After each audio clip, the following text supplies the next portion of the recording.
Dear delegates and esteemed guests, welcome to the second day of the second edition of Skillconclave India 2015. I am Manjari Desai, Director Corporate Communications, Public Relations, Education and Skill Development Task Force from Maratha Chamber of Commerce, Industries and Agriculture. Yesterday we did see some interesting sessions from diversified segments of skill development. The morning session of the existing policy framework did have some excellent takeaways and was indeed a thought-provoking session. The varied industrial segment discussion also gave an insight into the best practices followed by different industries. The session on skill development from centers from Maharashtra, Karnataka, Gujarat enlightened us on the initiatives undertaken in the skill development by various states. We would like to appreciate and thank our sponsors and partners for their support. Volkswagen India Private Limited as the silver sponsor, MIT Skills, VIT Group of Institutions, Yashashvi Group, Bharat Forge as our sponsors, KPMG in India as the knowledge partner, and NSDC as the conceptual partner. We also acknowledge the exhibition stall holders, Skillsonics, SP Mandaris, Narulkar Institute's Vocational Wing, Kushal Kridai, Zeal Education Society. We will be giving you feedback forms in a short while from now. All of you are requested to fill in the feedback forms and hand it over by 4 o'clock after the tea break. We begin today's session, the panel discussion on the best practices followed by the skill sector councils. This session is being chaired by Professor Dhande. May I request Professor Dhande to kindly come on the stage. The other panelists for this session are Mr. James Raffel. I think he hasn't arrived as yet.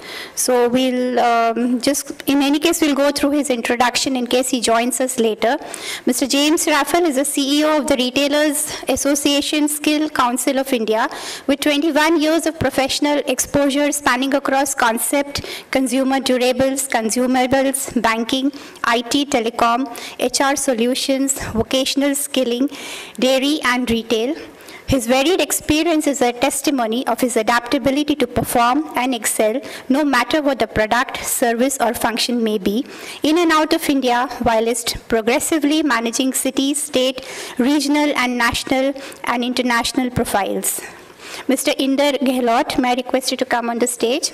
He is the CEO of Capital Goods Skill Council. Mr. Gehlot, a management graduate, has worked in the skills domain for more than 10 years as the head CII Skills Development, President of Skills Development Company, and CEO of the Capital Goods Sector Council. He has headed the FICCI Skills Development Forum. Our next panelist, Mr. N.K. Mohapatra, may I request you to come on the stage. He is the CEO of Skills Sector Council of India. He is an IITian from Kharagpur and has rich experience of 37 years in research and development, manufacturing, sales services of communication equipment. May I request Professor Dhande to felicitate our speakers.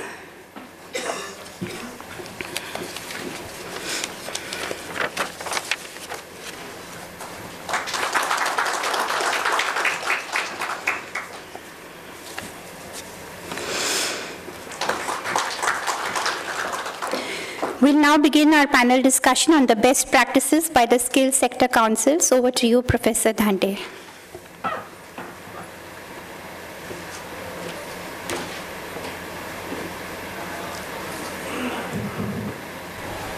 Yeah, good morning, everyone. Welcome to this second day's deliberation of the Skill Conclave 2015. The first session, which is a panel discussion on best practices by the skill councils, the skill sector, skill practices. I would like to just mention that when the society as a whole identified the need for the skills, there were many initiatives. And one of the very significant initiatives that has happened in our country is that the government and industry have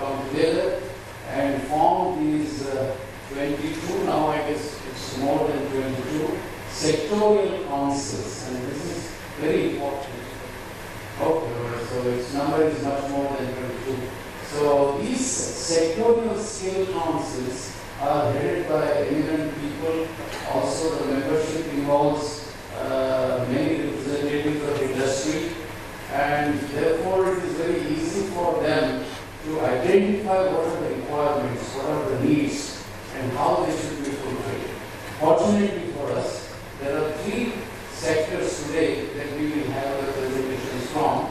Mr. Gelawat will talk about the capital goods skill council, and then Mr. Mahapatra will talk about the electronics skill council, and then I hope that Mr. James Rathel will join us by the time, and he will talk about the retail association, that is retailing, which is also a very important sector. So we will have exposure to 3 skill sectors, and it will give you a glimpse of how these sectorial councils are functioning, how we can take advantage of them, and what are the things that can be learned from some of these sectorial councils.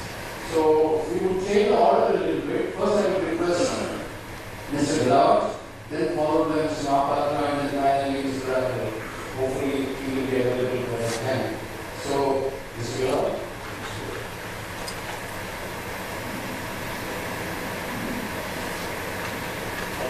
Good morning.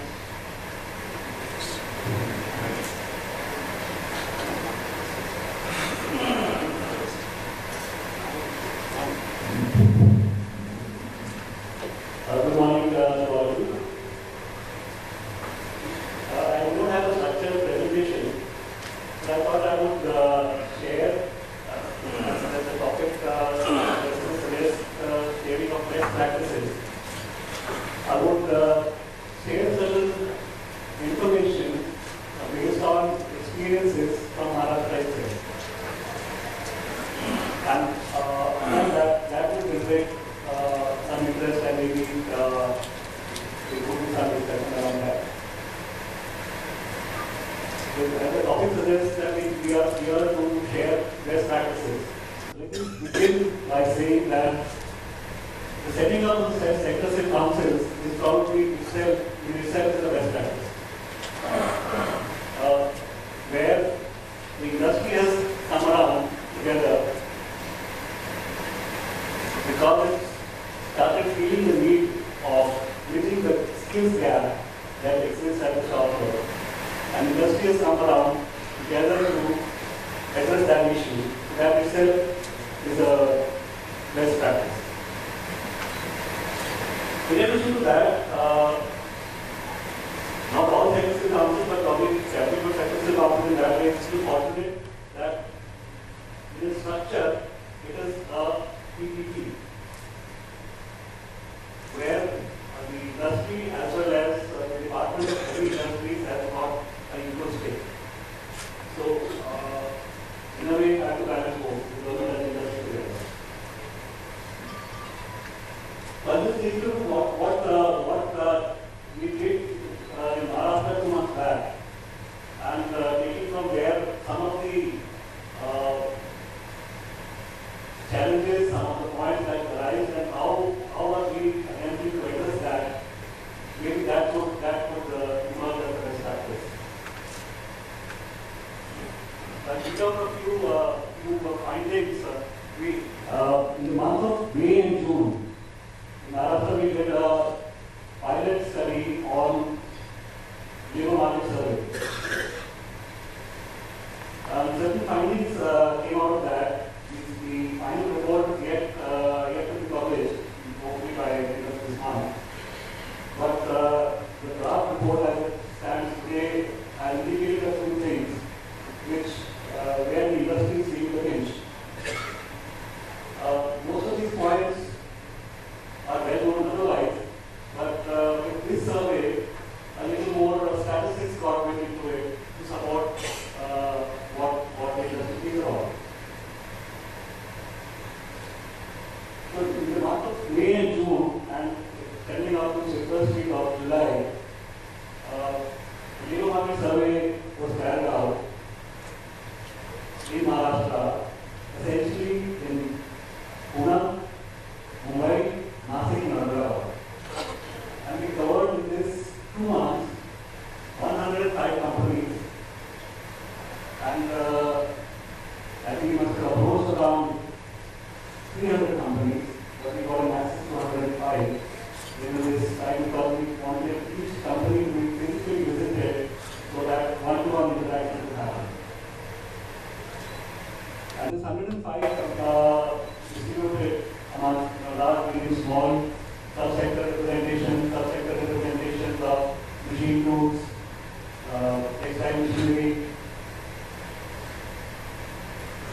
test tools, dies, process plant, all segments of capital goods were covered.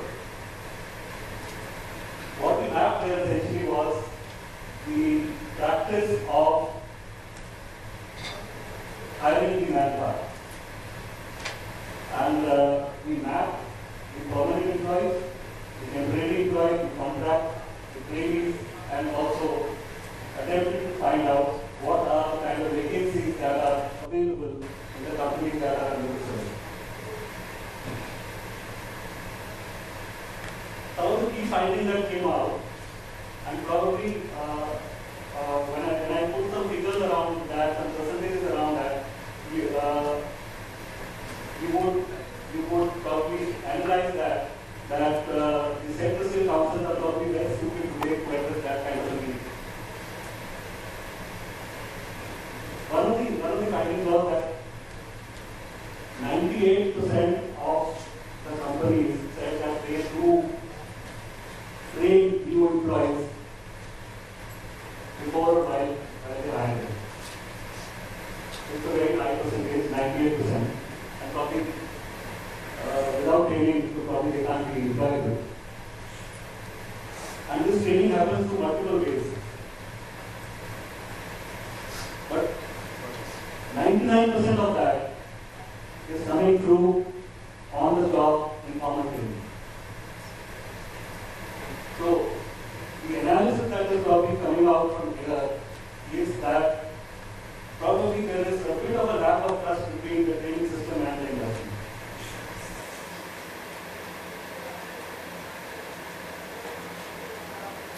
Next, as a recruitment process, about 69% confirmed that they have a dependency on, at an average, 3 training institutions in the near about geography. But having said that, and the next finding is a little more scary. Although 99% are saying that they are doing informal on-the-job training, and there is a dependency of about 3 training institutions per company, but only 1% of the industry is actually keen to figure out what is actually happening in the training system, as a follow-up of how the training is happening.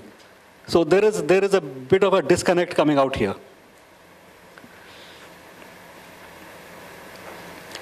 Some of the challenges that came out with relation to the training system. The industry felt that the staff in the training institutions is not skilled themselves.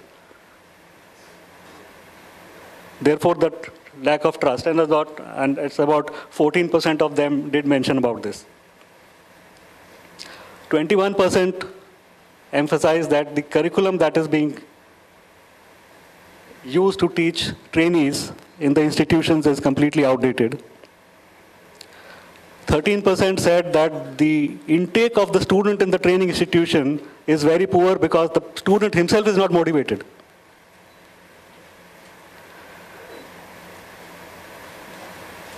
And the last of the finding was a little more scary, where only 6% of the institutions, they recognize that they know about the latest developments that are happening on the shop floor. So there is a complete disconnect that is coming out between a training institution and what is required by the industry. So we knew all these points even before we started the survey, but this percentages around this added little more value to it.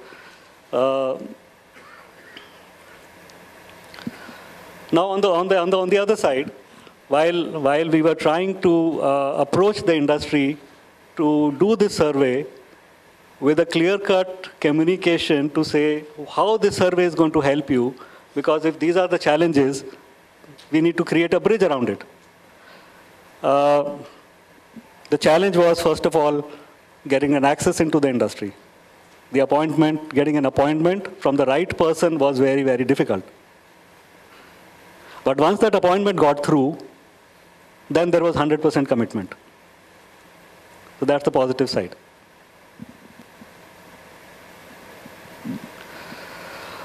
Now, a couple of suggestions around how probably this bridging can happen, where one suggestion is that, when we found that the knocking the door is not helping enough, so we used certain influences from some other industry, some other industrial influential person, some industry association to get back to around the industry to get the meetings going on.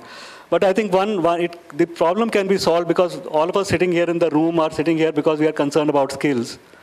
So maybe one suggestion could be that on the website of the companies, all companies have a contact information.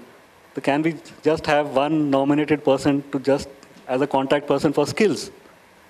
So everybody just contacts him, whether it's the SSC, whether it is a training provider, whether it is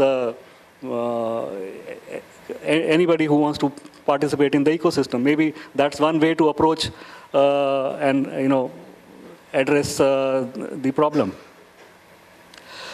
So while understanding this, the process that we followed, and this process had commenced even last year, understanding that these are the challenges, but these facts came out later. Going forward, what has SSC done about many things that are on the challenge, and how are we creating the bridge? We went about 180 companies and mapped about 369 job roles that exist in the capital goods sector. So it's a phenomenally huge number, but it has now been completely documented, grouped together, and each of the job role has been mapped into a vertical and horizontal progression. As to in case a person needs to move from a particular level, say level 2 to beyond, and whether he can move, how can he move vertically and horizontally, all that is now completely mapped and is available. Thereafter, we created occupational standards around it and qualifications around it. That is again to bridge the disconnect between the training shop floor and the production shop floor. We created those standards sitting in the production shop floor of 250 companies. We picked up that data, converted them into occupational standards, converted those occupational standards into qualifications, got those qualifications validated by 250 companies across multiple geographies, and got them embedded in the National Skills Register to be available for the training providers. So that is the bridge that has been created on the challenges that I spoke about a little while ago. This could itself be called a best practice of the SSCs. As on date, 214 training centers affiliated to the Capital Goods Skill Council are ready to deliver courses around these occupational standards.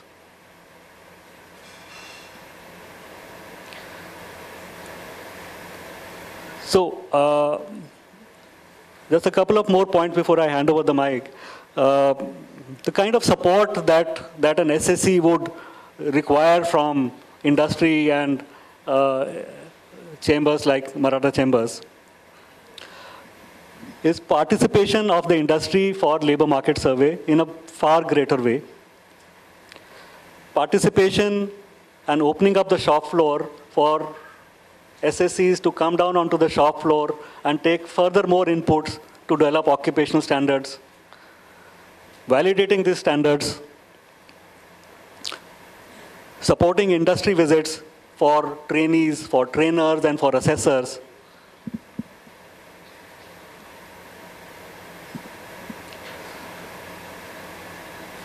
And with this, I think we should be able to bridge phenomenal amount of gap that exists and that got amplified in the survey in Maharashtra. So at this point, I'll stop and I'll hand over the mic, and we'll come back once. Well, thank you very much, Mr. Gillot. It was very interesting to see how the Sectorial Council on Capital Goods has done the work, and we really appreciate what you have done. Now I will request Mr. N.K. Mahapatra to tell us about the Electronics Skill Council. Thank you. Thank you, sir. And okay. I will say for other sector skill council as well as for us, the time has been too short, the journey has been too demanding, and we are near about there. None of us are actually crossed the point of expectations to be defining best practices. It's been all learnings, it's been best efforts, but I will not say very confidently there are too many best practices, because every day we are facing challenges and we are yet to get fully established, because particularly for electronics, the situation is very difficult because things are changing every day. We are into a scenario today, we are importing 65% of the components regularly, and electronic imports are increasing more than 15% annually for last 5 years. It will continue to grow for coming 5 years in the same way. It will not change at all. So in this scenario, it looks like the electronic import bill will exceed the oil import bill by 2020 if we do nothing about it. If we just continue the current practices, we'll be somewhere. Today, you employ 14 lakh people in the industry, if I look at what we do today. But if you look at 65% import, you might as well guess what we do. We probably don't do much. So looking at this manpower, building a projection for tomorrow's manpower is very complex, because most of the efforts in estimating demand side is towards extrapolation of current data to a futuristic data. But the whole electronics will change dramatically over coming 2 years, resulting into a lot of new jobs, a lot of different jobs which we are not doing in the country right now. We'll have to suddenly do it. And also there is always a push of new technology into electronics like LEDs, solars, access control systems. Every day new things are coming into us, and there is Internet of Things which is going to come on our way. It results into very new demanding job roles rather than extrapolating the current supply to a different number. It is just not the number game. It's just not the fixed set of jobs which probably happen for other sectors, but unfortunately it doesn't happen for electronics. So every day it's getting ready for tomorrow. And with a lot of new things happening, it's always a demand. So I will rather say what are the best efforts and what are the things we are doing. And we do understand this, and we have a policy in the Department of Electronics to have net zero import by 2020. So if we have to work for that, we have to get into a lot of manufacturing in the country. And today, the FDI situations are very good. We have a lot of applications in electronics manufacturing. If I track that correctly, I have enough opportunity of manpower visibility of not less than 10-15 lakhs by 2020. And if all the projects which are promised in terms of FDI are really going to take off in the country, it may happen by 2018 instead of 2020. Because certain things, like you must have been hearing in the news, Foxconn coming to India with 12 or 15 plants from China. Maharashtra has already signed with Foxconn in Bombay. They have already opened their office. They are asking 3 lakhs people in this country in coming 2-3 years. So this is like a confirmed requirement. Now all our effort towards till today is more honestly on the supply side, quality management, assessment management, doing the framework right, doing the job role right, doing the industry interaction right. But we have not worked that seriously on the demand side, or fitting the supplies to the demand and getting a satisfaction of what we are doing is absolutely right or not. But today we see a lot of opportunity which are getting focused on genuine requirements, genuine companies coming and doing good amount of work, and it's possible to get them organized into their real requirements of life and produce them here rather than they get people from outside. When they get people from outside, for them also the cost increases. So if the local manpower is developed and made available to them, they manage the cost better. Otherwise, how many experts will come and work in how many projects? And how long this will continue? This adds to the cost. So we have an opportunity, we are working on it. The biggest challenge we face is when we look at the new and demanding job roles, we find shortage of faculty. And we don't get them easily because they are not spared and easily available, and it's a tough resource. We are trying our best to build center of excellence for every new demanding job roles like solar or semiconductor design, embedded systems across the country, and where we can build and train faculty. And we feel if we can build the faculty community right and reward them properly and develop a framework of their utilization correctly, we can build a system where you can produce good people and produce good training and go ahead with things. My only point about this is we in electronics see lots and lots of opportunity in solar, access control, LED, electronic manufacturing services. The whole lot of thing is pretty big. Even you will not believe the estimate of a car will have how much of electronics over coming 5 years. Is probably going to have more electronics than the automobile or the mechanical parts going forward in 3 years, because the electronics is getting into your car very heavily. And the cost of that is not small. So today things are just changing, and home RF is coming in a big way. Reliance Jio is coming with big time plans. So there are a lot more things are changing. Any of you interested into any discussion, I'm available probably till lunchtime after the seminar as well. So we can get into one-to-one offline anywhere. I'm very interested to have any interaction with anybody for any of these matters. Thank you. Thank you very much. Do we have the third speaker? Or shall we? Okay. I guess this gives us an ample opportunity to interact with both the speakers and find out from them. I just would like to start the questioning, if I may say so. Two major, on one side, on my right hand is capital goods, on my left hand is electronics. There are some similarities in both the sectors, in the sense that there is a global dimension in both these sectors. As you know that in electronics, people talk of Taiwan and Japan and Hong Kong when it comes to electronics. And as far as the capital goods and particularly the machine tools, etc. are concerned, people will talk about the Korean machine tools, or for that matter, the German machine tools and so on. So both these sectors, there is a global dimension in some sense. I would like to pose both of them in the sense that the skill development in India and the global investments that come here, partly it was addressed by Mr. Mahapatra, but I would like to say that in what way the global dimension will affect the skill development in these sectors. That is number one.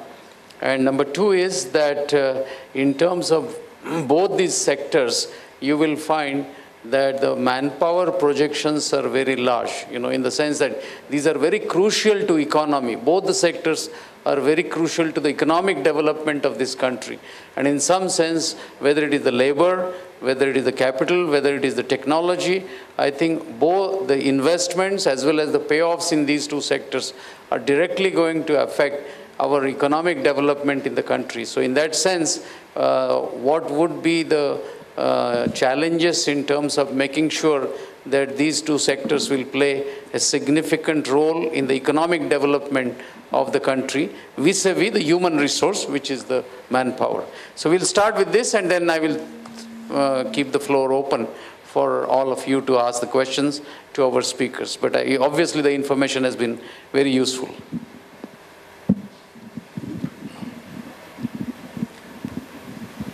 There's no doubt that it has a global perspective.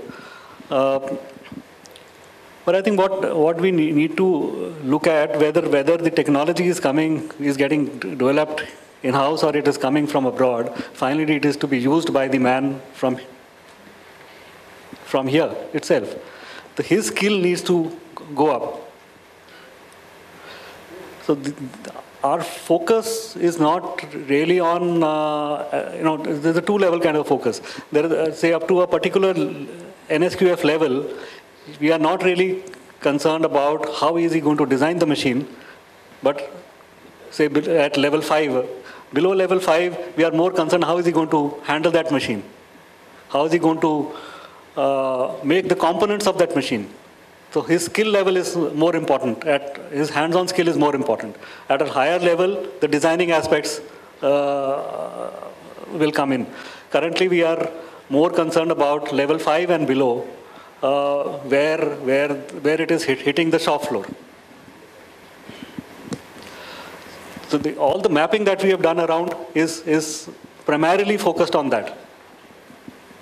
It is not focused on the design. It is focused on the skill of the person to create a product as per the design by his superior. Okay.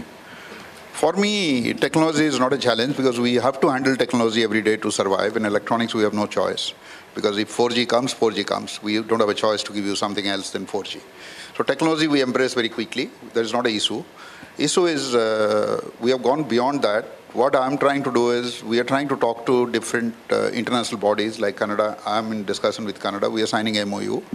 Whatever people they need in coming 10 years is about 180,000, and I'm discussing with them. I know the job profile of what they need in coming 10 years. I'm trying to give them the confidence that manpower I can give it from India. And everybody knows that India has an oversupply kind of requirement. It's just a qualitative issue. We mess it up a little bit at a while. But if you get international alignment and start getting jobs, and pushing our people to the international destinations on job training done here, our local industry will also fall in place and we will establish our value. That's what I'm trying to do, and I'm definitely succeeding in this. And it's not difficult because it's very easy because things are same. If a telecom engineer or a DTH technician does a work here, he might as well work in Vietnam, might as well work in Dubai. A solar technician in India can work in Dubai, and they do get much more value, much more better jobs, better compensation. People are interested to go abroad. We are talking to Australia, we are talking to Canada, we are talking to foreign countries. So we feel people can go abroad with these trainings. It'll give us more confidence. Our trainings are more standard and more internationally acceptable, which is very, very big challenge for all of us. And it's up to set our own targets. Like today, my own target is to look at my year to year, how much business I'm doing with government, how much I'm doing with corporates. This is my way of looking at my own value. If I improve that value over 1 year, I'll be looking at how much I'm able to export. There is a value in all that we are doing. It has to be established. It has to be really duplicated. It has to be really multiplied to gain confidence. I don't see any problems as long as we do it right. Thank you. No, thank you. No, another point about what you mentioned, sir, about the international, while we have designed the occupational standards, we have kept in mind what is the standard outside the country. So all the occupational standards that are designed here have been mapped with international benchmarks of UK, Europe, and Australia. So, and that is documented, and that documented proof is available in the National Skills Register. So it's very transparent. It is not only that we've only catered for creating an Indian standard, that Indian standard is benchmarked to international standards. So therefore, that's cross-pollination, that issue is taken care of. This is what precisely I wanted to mention, that the skills and all the sectorial councils, the human resource is not required only at the local or regional or national level. The human resource will be marketed internationally, whether it is electronics or whether it is capital goods in some sense. We have the demographic advantage. We got to take advantage of it as well. Sure, sure. Okay, now the floor is open for the questions. Mr. Sardeshmukh. There are a couple of questions to Mr. Gehlot as well as Mr. Mohapatra, but I'll start. There are some questions which are common, but I would start with one question which I would like to pose to Mr. Gehlot. You mentioned about something 300 and odd job profiles or job descriptions and all that.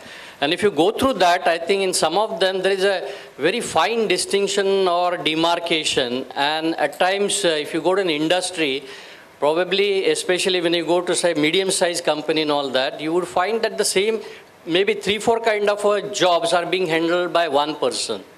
And you won't find that industry employing a person for that specific job. But it could be, the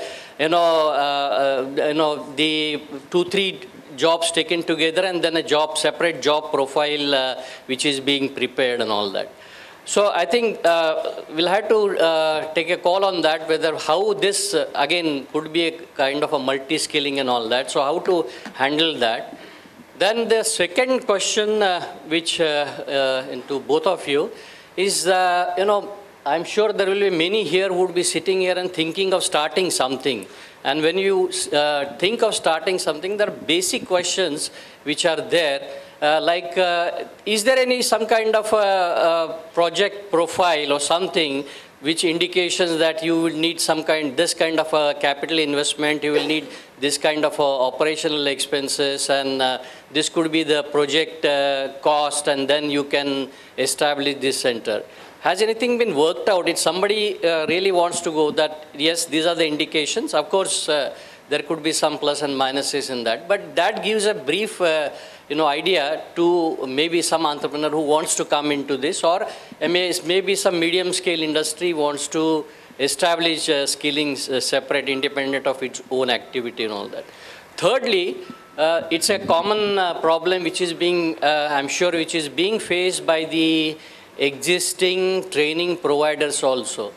That, the very sustainability and the feasibility at times get questioned, because you start an activity with an assumption that you will get, say, 50 candidates to be trained per month.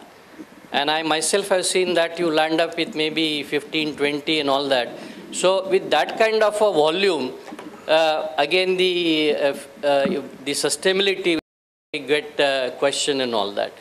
So that, I think, well, okay, the skill provider will go and market, and he will do all efforts and take initiatives to promote and all that. But at the Sector Skill Council level also, there has to be some promotional activity where you create some awareness about these kind of a job. Because if you go today, many of the candidates coming out of institution, they are looking for a specific jobs, maybe in IT or some other service industry and all that. But there are very few who will go for manufacturing and all that.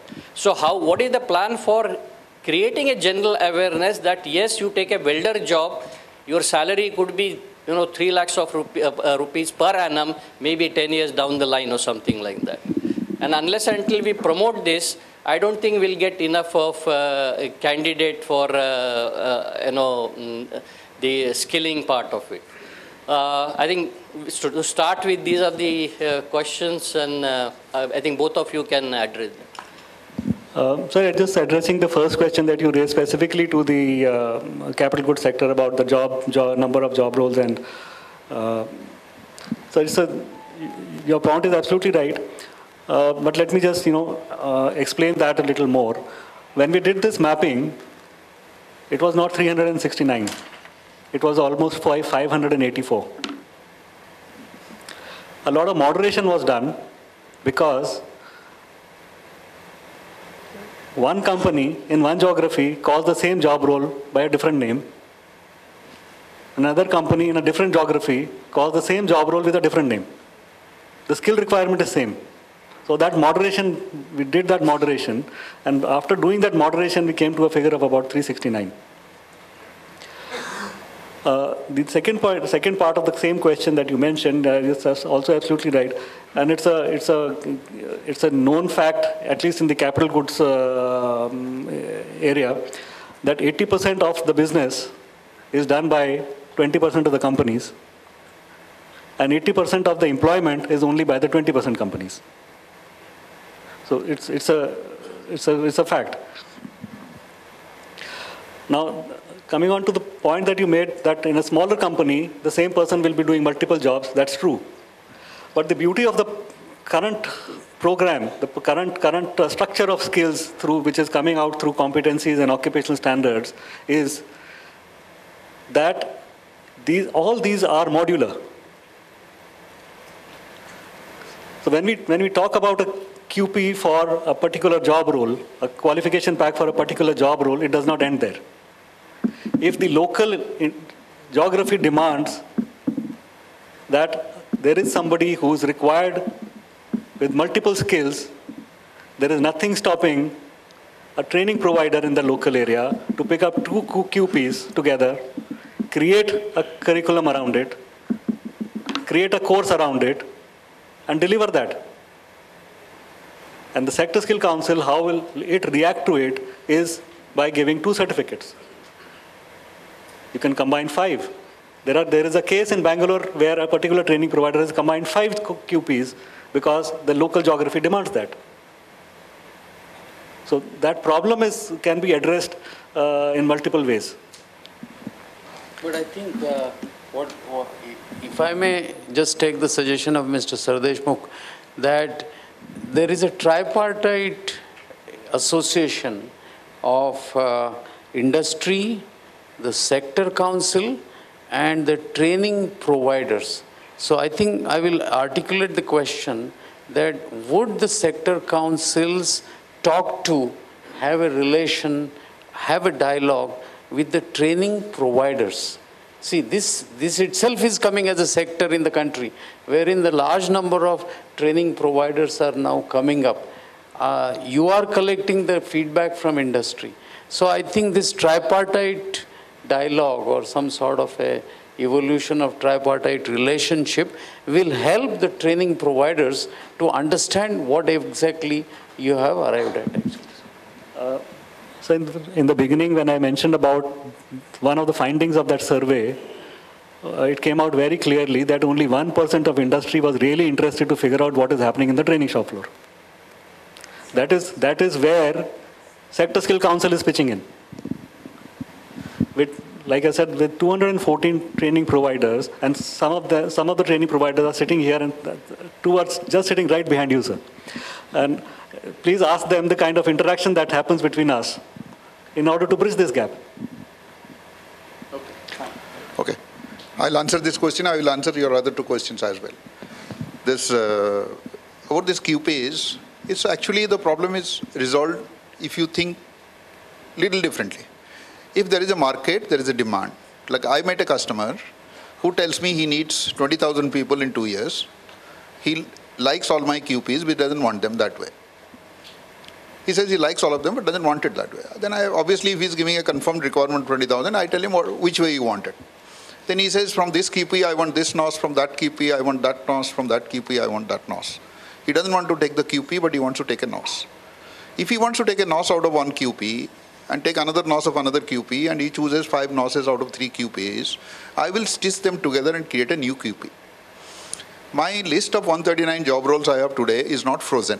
Electronics, I told you to start with, always changes. So I'm always open to create 30 more job roles and even delete 30 on a yearly basis to have a continuous list of 150 or 200 or whatever it is.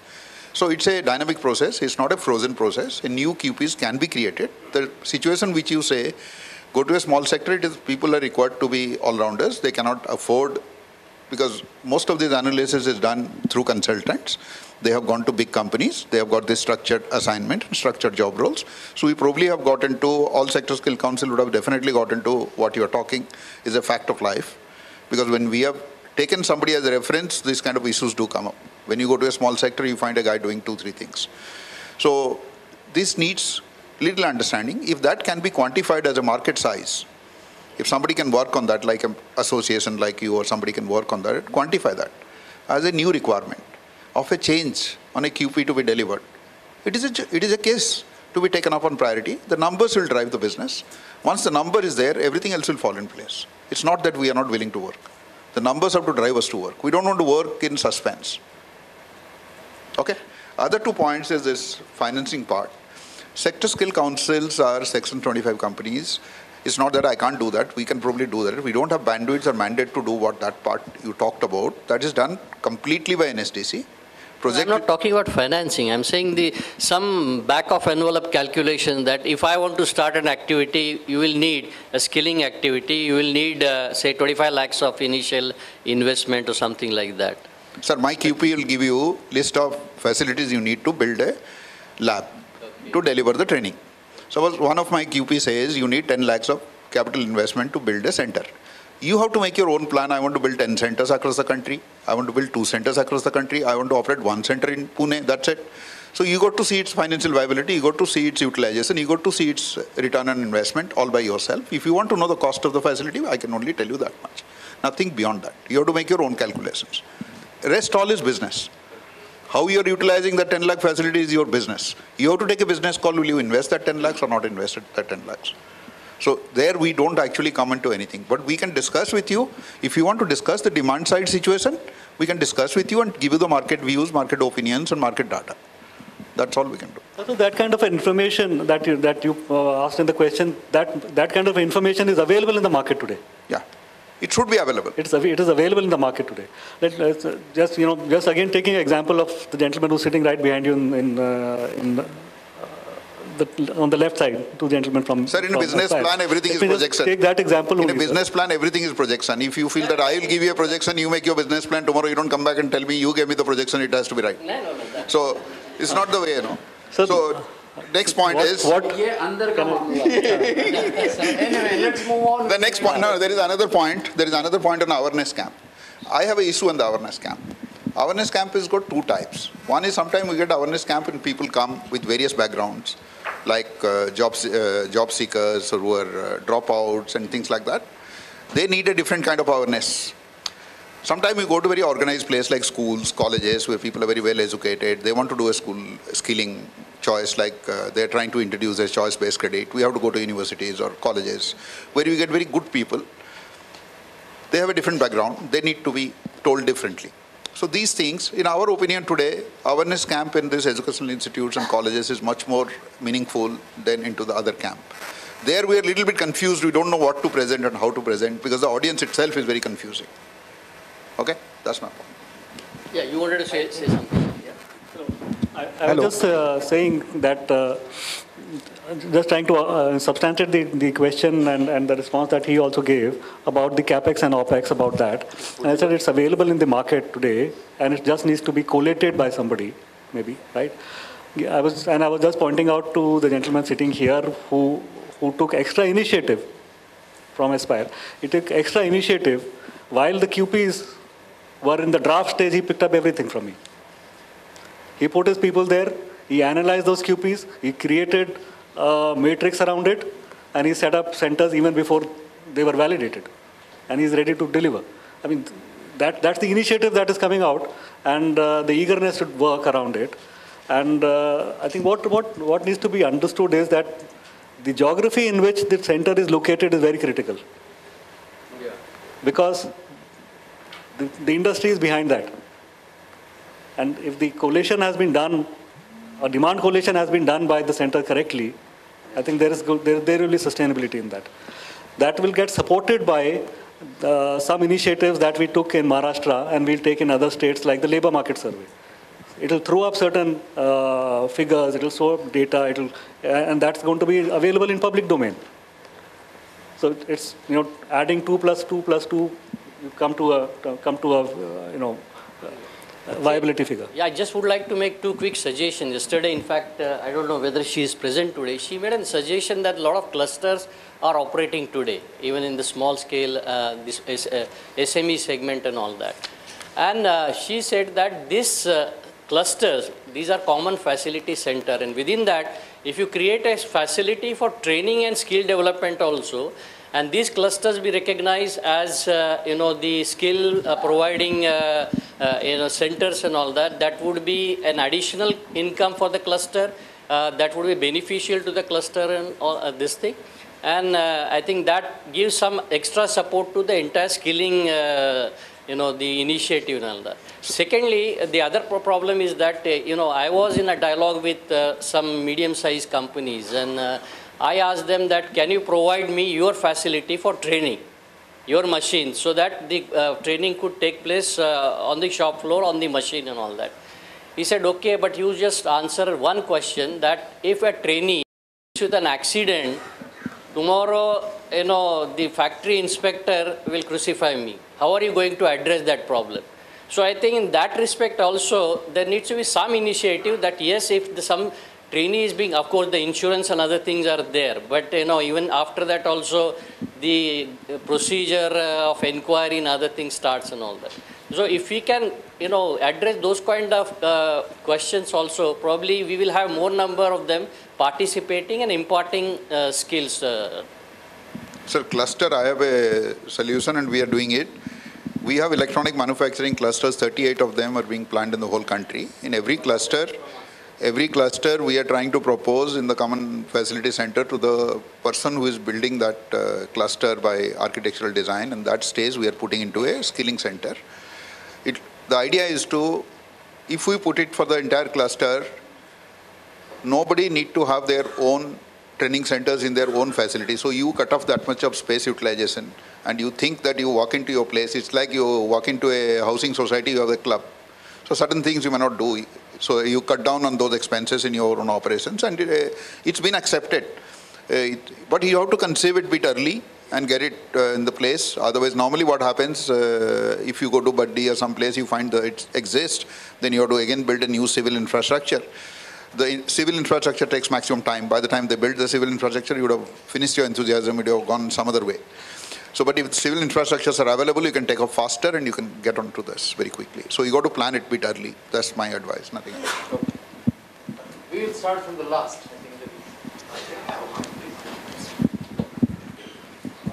First of all, let me say good morning, everybody. And I would say one of the best things that has come out of this thing is this sector skill, is the NOS and the QP is the way it's been designed. hold it close to the mark. Yeah. The way, one of the good thing, and I think it's a very positive initiative by the Sector Skill Council, the way you have designed the NOS and the QP. Because we provide design the content which works with our platform. And we use the modules and make multiple content out of the same videos. So it's very well designed and it's a good job. My question is, a couple of questions. One is, sir, for the RPL, there is a huge scope, but the amount of 2,500 doesn't sound very encouraging because it's got a huge number there. Lots of people would want to get certification, but the number doesn't attract them. So if something can be done about it. Second point, is this certification valid? You mentioned about the international part, but is this certification valid if they go and look for a job in UAE or Australia or some other country? And the last part of this question is this NOS and QP applicable across the, other than PMKVY, like rural development, urban development? There are a lot of money flowing from the other agencies. So if you can kindly address these points.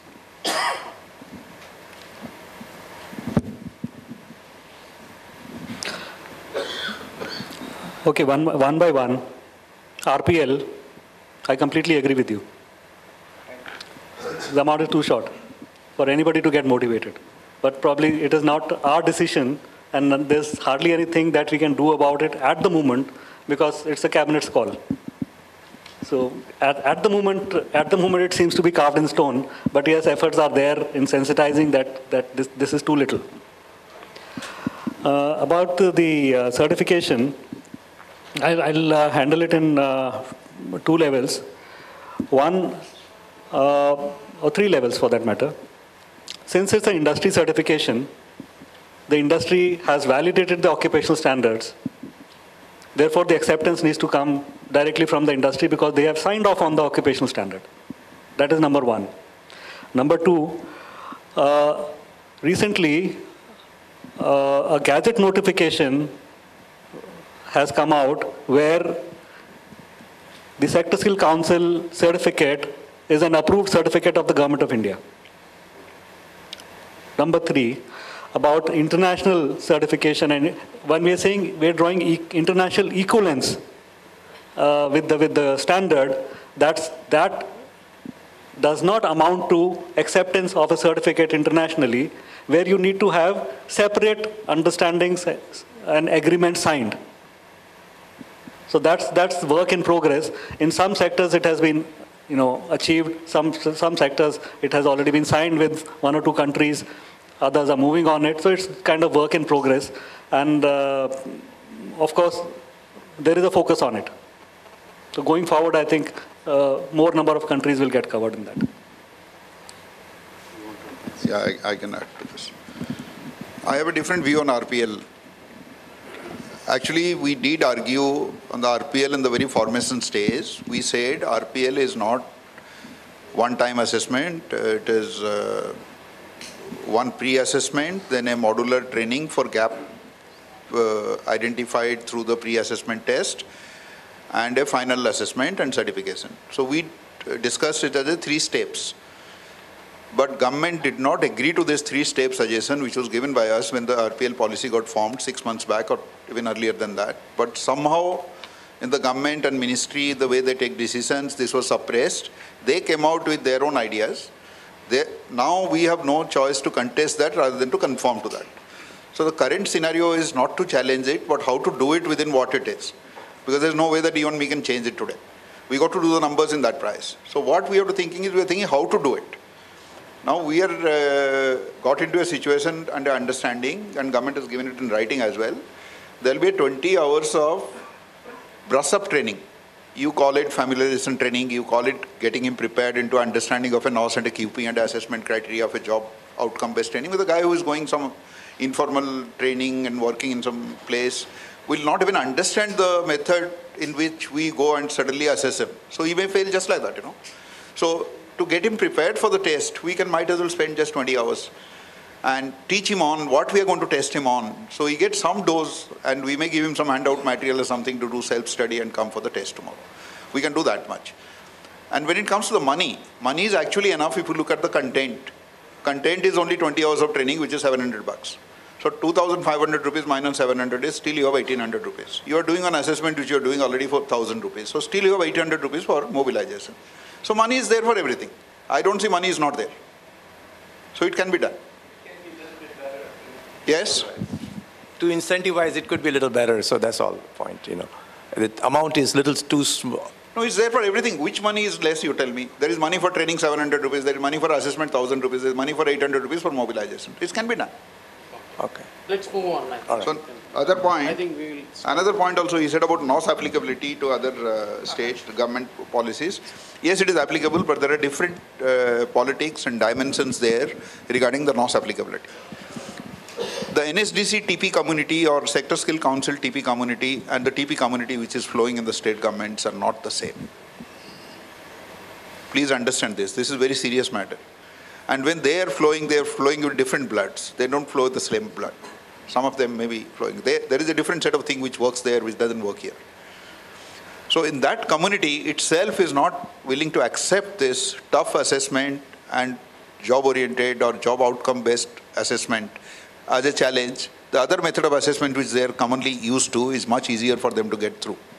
So they will not embrace us quickly, rather than they will try to avoid us and find alternate ways of doing their own way rather than accepting us, even if we have better standards.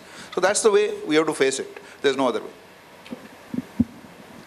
Yeah. Good evening. Good morning, sir. My name is Krishna Kumar Devnati. I'm a technology consultant and a trainer and a professor. The technology is impacting every part of our lives. It's impacting the shop floor as well. Yesterday, Bharat Fauj was talking about robots coming in action. So we are talking about robots doing the job on the shop floor. So how is it going to impact the future requirement of manpower and the skills? Because if robots are going to do the things which people are going to do, then what kind of skill sets are required, and then how you will revise the requirement of manpower? Because that's my question. This time we will ask him to go first. Sir, actually, it's not very difficult. It's just some thing you got to get into the reality all by yourself. It's just like when the computers came first, we thought everybody will lose their jobs. Nobody lost their jobs because computer came in. The robots will come in, they will get managed, there will be more requirement coming to manage the robots and manage the, do the things. So all these kinds of things, people working in this will start working in that. If there is farm machinery coming into agriculture, people are not running out of agriculture, they are doing agriculture differently. So the work will continue, everything will continue, the technology of doing things will change, the way we do things will change. The way we communicate is write an email or do a SMS or do a WhatsApp. Other days we are communicating through phone or we are writing through letters. It just changes, so we just get adapted to it. Sir, I agree that I'm not talking about the loss of job anymore. I'm talking about, we are talking about QPs being made, right? It's documented. If it's a dynamic, this thing. This robot thing will come into the factories sectorally. It will come to automobile in a particular way, it will come to different sector in a particular way. The way it comes into a particular sector, they will document their requirements. Like 3D printing is coming. I will not say it is coming to one sector, it will come to all sectors. It will be used by real estate, it will be used by somebody else, it will be used by somebody else. Maybe this 3D thing will evolve as a community, which is a common service to all other sectors. All these things which are yet to evolve, we have to first handle in technology dimension, then handle in the other dimension, how it is going to exist in the society as one domain or a cross domain. So that will take some time to evolve. But talent-wise, skill-wise, if we understand what we need to do, we can always do. I think we will ensure that the robots will work inefficiently so that the skill of maintenance of robots. So we will create a maintenance of robot skill actually. So, I think the lady there. Good morning, sir. Sir, I just want your comments because I feel that there needs to be sector skill councils, a part of them at the state level and even at the cluster level where such industries actually exist. Otherwise, something is happening at the central level. There is lots of disjunct between what different stakeholders feel at the stake level and at that cluster level, even within the industries. So one suggestion is that, and LMIS, as it is a continuous process. You can have this data once, but you will need to have this data every year or every 2 to 3 years. So you need to have continuous systems at the last level where actual the skilling and employment happens, maybe at the city level or at the cluster level. So as far as BTPs and assessing bodies are concerned, I think time is ripe enough that we should have an online rating system, both by the industries who are taking employed labor or the trained people from these BTPs, and also from the students. So we should have that, and we should make the sector skill council system or the DC system more transparent, sir. This is the need of the hour. We need to have state-wise. It is not that keeping states out of it or the VTPs out of it. What VTPs are existing in which states? What are their addresses? Who are their trained people? It should be open to the entire country. This is the need of the hour. Thank you so much.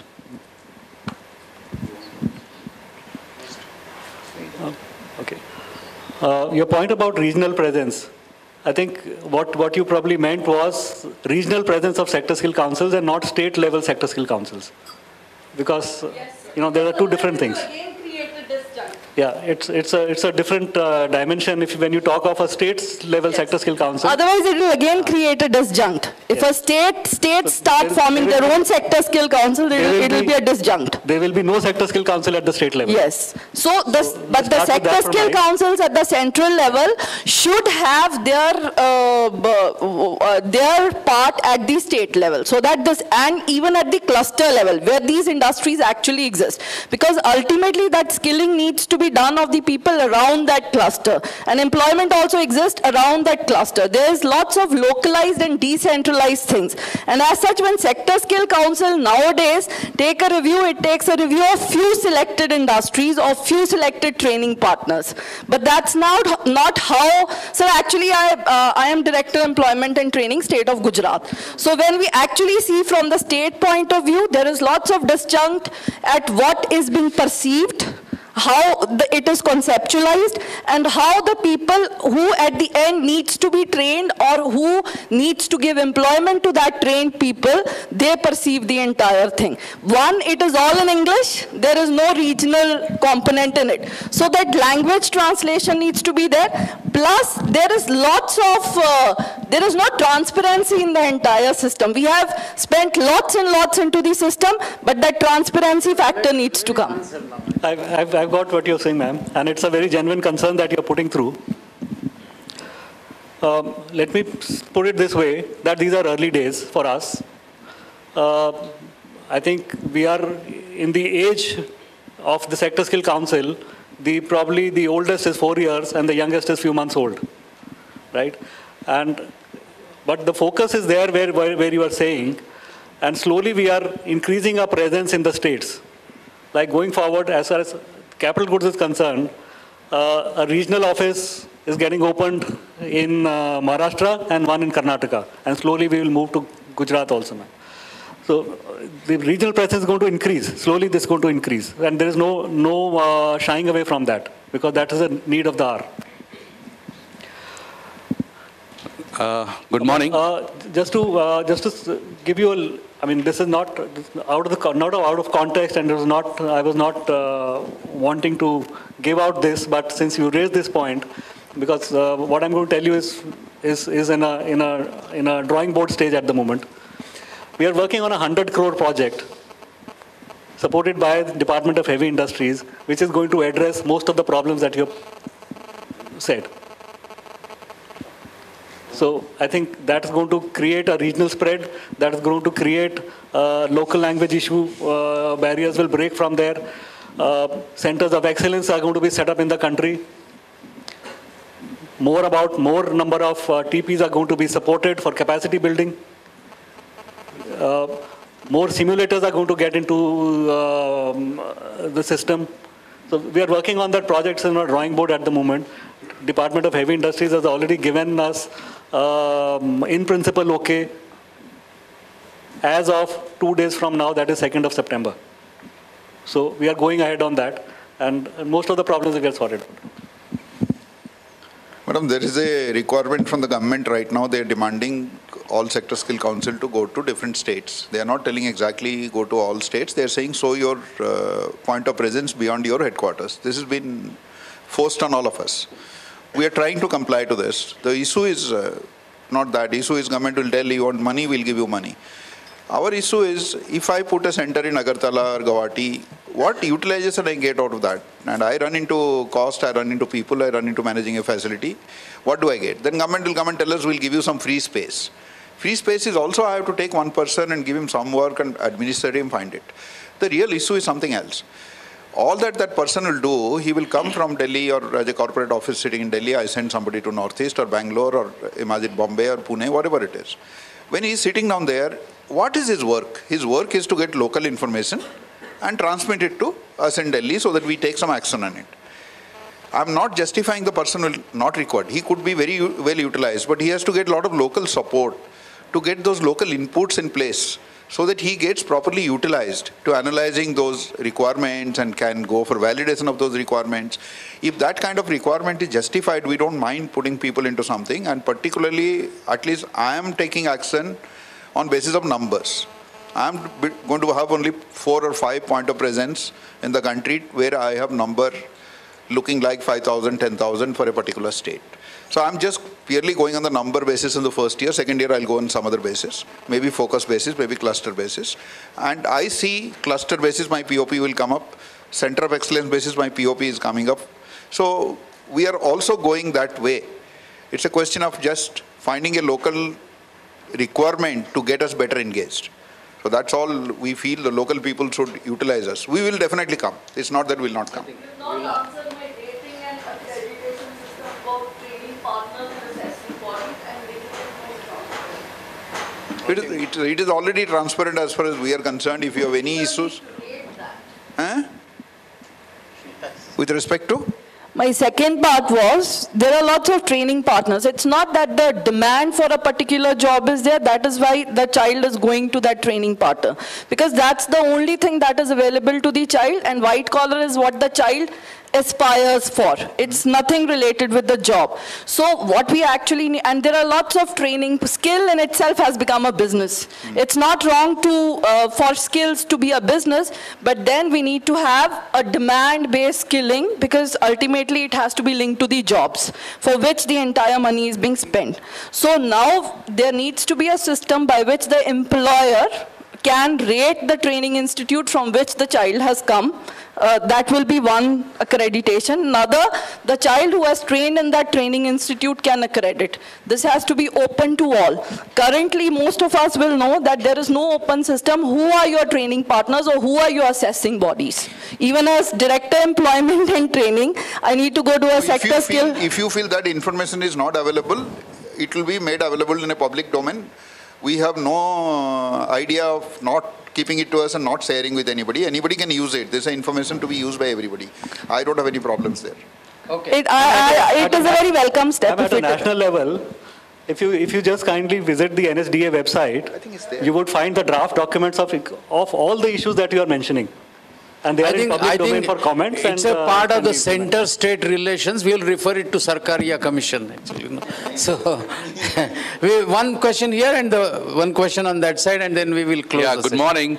I have a request and a question, of course, to the request is that can we have the contact addresses and email addresses of the panelists over here so that we can continue the dialogues with them. Sure. You have, no? I think we will have the question from this side and then close. Yeah, okay. My question is... You can give the... He has a question. We will make it available. He says he has a question also beyond that. Oh, you have a question also? Yeah, I have a question. My question is that apart from these skills, like I think it's all... we are talking about the technical skills, what you're talking about. Are we also talking about critical thinking skills with the group, with organizations like this? Yeah, I'll tell you, it's very easy. If you read our QPs, it is built into the QPs. Even if a person is trained in the factory, he is built on co-worker training, verbal communication, this skilling, that skilling. Soft skills are part of our training, compulsory. Okay. Okay. So can I? Last question and then we will close. I think you can give it here, the lady. Who's there? Oh, yeah. Can I? Yeah, good morning. I have actually got a page full of questions, but I'll take only one and then continue with the questions later. But even before I ask my question, I have an observation. You talked about we making customized job roles using NOSes, like a basket of NOSes, relevant to the job role. However, right now, every training partner is charged differently for each QP NOS alignment. Every candidate has to pay a different fees for every QP NOS certification. So let's say I have a job role which requires 5 different NOSes or 5 different QPs. I end up paying, as a student, I end up paying 5 different fees, 5 times fees. And as a training provider, I have to align 5 different courses, which is not a very efficient way of working. Because we are saying that we have a flexibility, but we are not talking about the cost of the flexibility. So that's my observation. And my question, this is actually not a question, but this is for Mr. Gehlot. You talked about many of the industries having unskilled manpower today. And my suggestion was, instead of having schemes like PMKVY or STAR scheme, which actually brings more distrust between the training provider and the industry. Because yesterday I had this question for Mr. Bhargav from Cummins. I was asking him if there's somebody who comes to his organization and says, I have a machining technician level 3 certificate from STAR scheme. And there's another student who comes and tells that I've done an ITI. Would he prefer this person? Would he prefer the person who has the certification from the Sector Skill Council over the person who has got an ITI? So, and on one side we are saying that NSQF is making them equivalent. Level 4 is equal to ITI. So even though the QP NOS has been defined by the industry, will the industry give an undertaking that yes, I will take, may not be all, but at least 20% of my workforce will come with Sector Skill Council certification and I'll employ them? Will they give that undertaking? They have signed off the QP NOS, but will they give such an undertaking to you? The second thing is maybe the unskilled manpower that these industries have, they could be given as batches to be trained by the training partner, which will incentivize the training partner, make them more sustainable instead of schemes like PMKVY and STAR scheme. For example, you tell that for one batch that you do through your own mobilization, we will give you 2 batches that you do through your own mobilization, we'll give you 1 batch from so-and-so industry to be trained, which makes the training more relevant and more sustainable for the training partner. Yeah, I'll answer the first question quickly. On the QP, there is a little bit of misunderstanding. When I develop a QP, I don't charge any training partner anything to develop my QP. When I said I will make a new QP as per a market requirement. Yeah, alignment. So to authorize me to be training. I'm not saying alignment. I'm saying a new qualification pack I make, depending on a market input. It can come directly from the industry. It can come through a training partner. Who gives the input is not the issue. Issue is if I see a visibility of a requirement of a QP to be done, I do it all by myself at my cost. No, my question. Anybody. Yeah, my question has been a little misunderstood. What I'm trying to say, actually in Electronic Sector Skill Council, that's not an issue. Mostly on the capital goods manufacturing side, let's say there are combination of different, like we're saying multi-skills is required for a person. So that's why I'm saying my solution is, I'm not telling you take my QP1, QP2, QP3, pay me 3 times. I'm saying let's make a new QP for you, pay me once. Okay. So because I bring a new number, you pay me once. You don't pay me 4 times. I might have taken 4 parts from different things, but I'm teaching one for you to reduce your cost only. Okay, yeah. So that's the way to do it. I'm doing it that way. Okay. Okay. Sir, can I? No, I'm still waiting for a part of my question. Sorry. Okay. No, just to add on to what he's saying, let me tell you very frankly, I don't enjoy charging money for alignment. Right? But why are we doing that? If we don't do that, majority of the training providers don't even want to read the QP.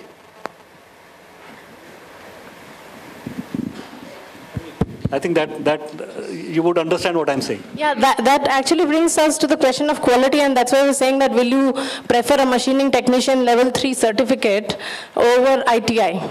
Okay, let me tell you.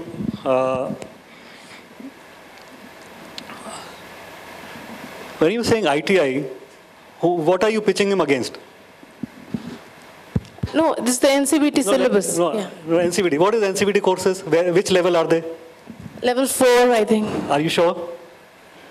That's what's the NSQF. No, NSQF doesn't say that. There are courses which are getting aligned from level 2 onwards, level 1 onwards. So it's the output of the course that is defining the level, not where it is being delivered. That's exactly what I'm... different things. Yeah. So when you go through a process of checking out at which NSQF level it is pitched, there is a scientific way of finding that out. And for that you will have to, the background work that has been done is probably not available to you, but the output of that work, you can check it out on the National Skills Register. And where you will find this equivalence coming out clearly. You had the second part of the question which I missed. Yeah. This is giving some batches of existing manpower to be skilled. Like some company that you have a tie-up with. As a Sector Skill Council, you have support from so many industry bodies. So let's say for a training partner, for two batches that they do on their own, they should get 1 batch from the industry to be trained. 2 or 3, or I'm just throwing that number, but I'm trying to say is if there's a mechanism like that in place, that makes the training partner sustainable. Okay, let me answer that question slightly differently. You also touched upon the STAR scheme or the PMKY and something outside that. And probably your last part of the question is something out of that, not related to these two.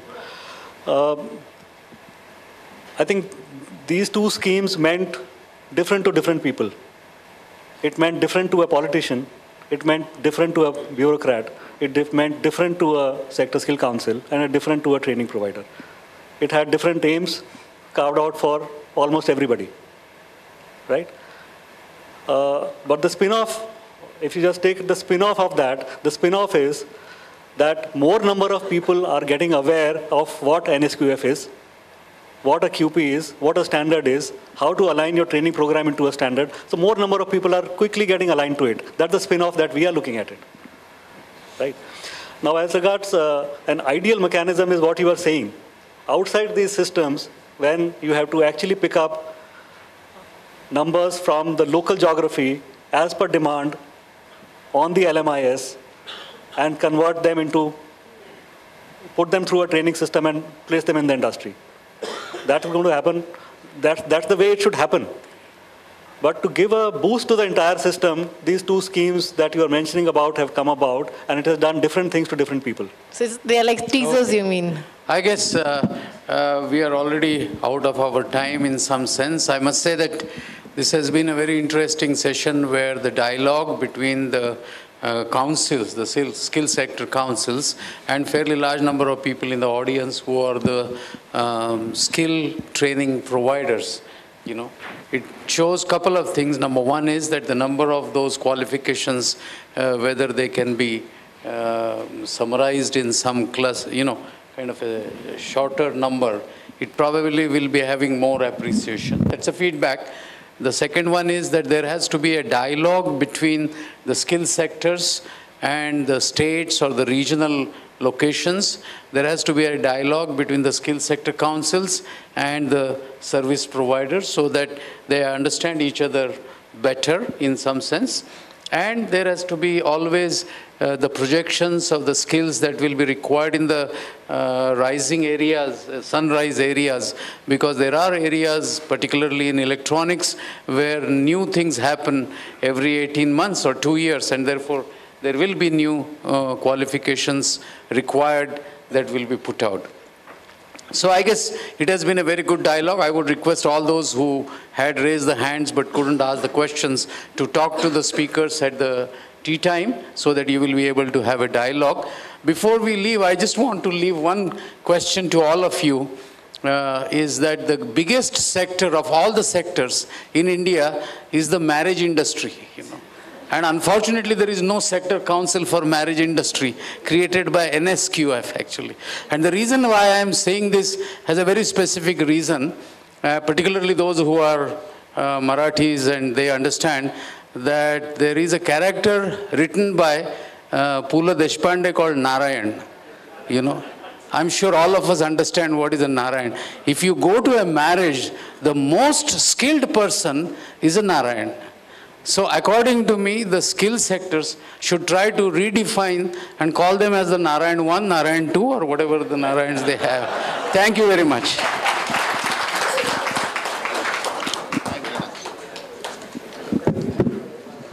Thank you. Thank you very much.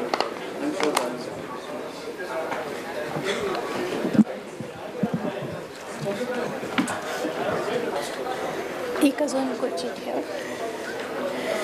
Thank you, Professor Dhande, Mr. Inder Gehlot, and Mr. Mohapatra.